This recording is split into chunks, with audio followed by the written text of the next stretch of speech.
Miyamoto Musashi believed that most people misunderstood time.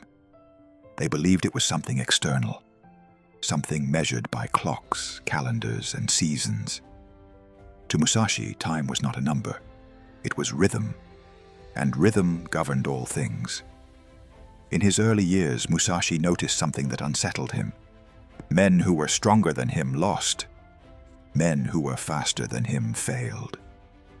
Not because they lacked skill, but because they acted at the wrong moment.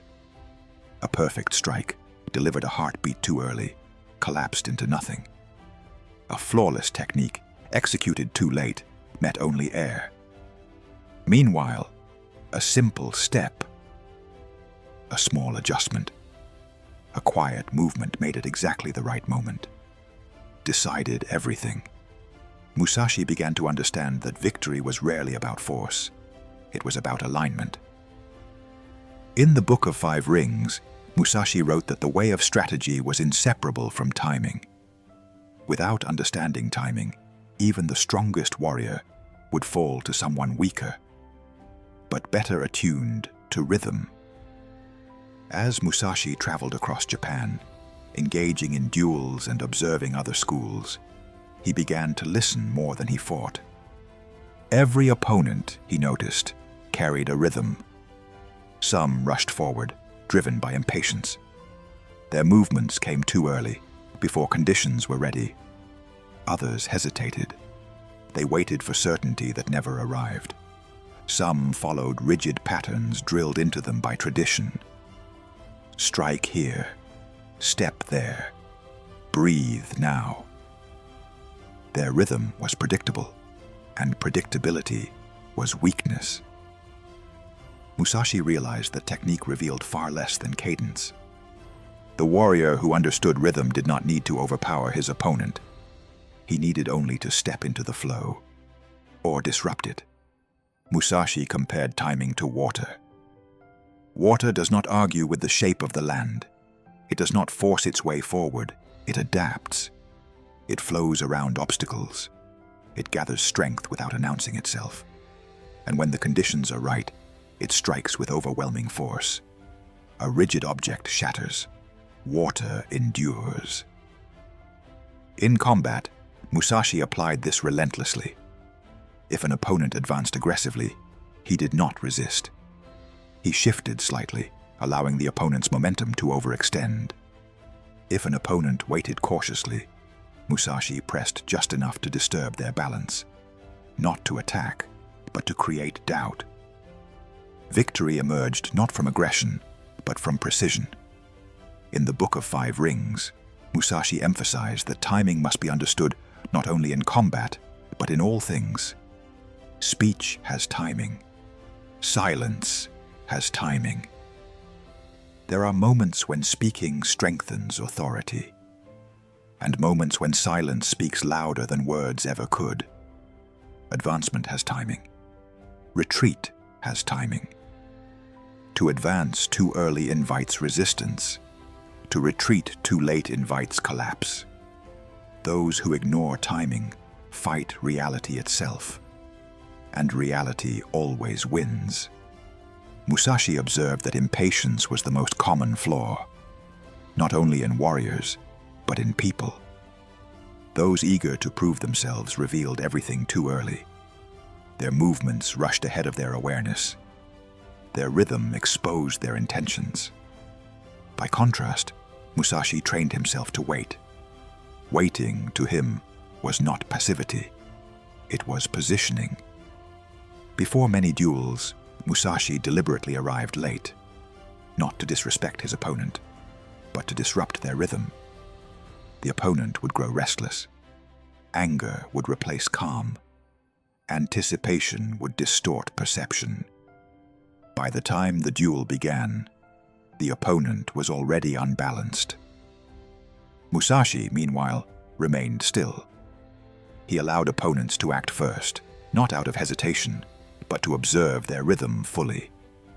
Once their cadence was revealed, the slight rush, the repeated hesitation, the overcommitment, Musashi entered at the only moment that mattered. The moment when balance faltered. This principle extended far beyond the battlefield.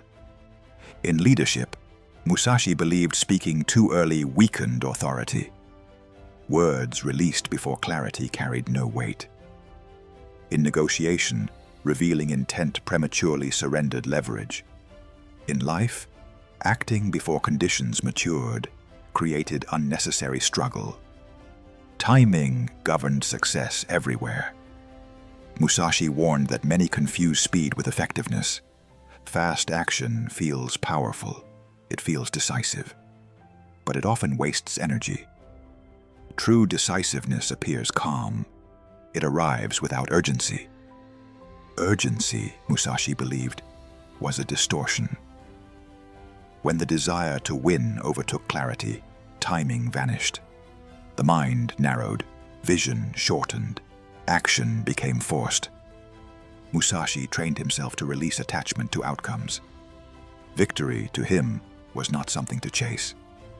It was something that emerged naturally when timing was correct. By removing emotional dependence on winning, he restored perception.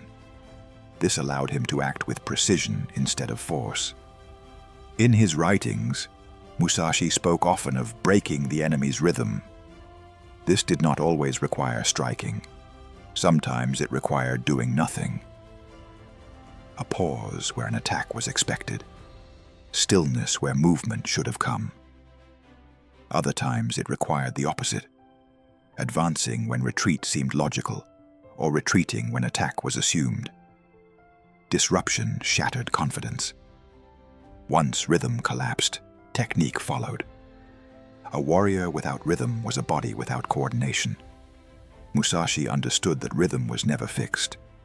It changed with terrain, with weather, with fatigue, with emotion. A strategist who relied on memorized timing failed when conditions shifted. True mastery required sensing rhythm in real time. This demanded calm. A restless mind could not perceive subtle changes. Fear and excitement both blinded timing. Only a steady mind could adapt instantly. This, Musashi believed, was the purpose of daily training. Not heroic effort, not dramatic intensity, but consistency. Training without excess emotion, training without obsession, training without self-importance. Intensity burned energy. Rhythm preserved it. The samurai trained every day not to become faster, but to become steadier. By removing emotional spikes, timing became instinctive. Action emerged without thought. Musashi applied this understanding to life itself. He observed that those who lived chaotically exhausted themselves. Those who chased stimulation, urgency, and constant reaction burned out quickly. Those who lived with rhythm conserved strength. Sleep followed a pattern. Work followed a cadence. Movement and rest balanced each other. Ignoring these rhythms produced fatigue and confusion. Musashi believed timing was also moral. Acting out of ego disrupted harmony. Acting in alignment restored balance. In combat, he looked not for physical weakness, but spiritual shifts. A moment of doubt, a moment of frustration, a flicker of impatience.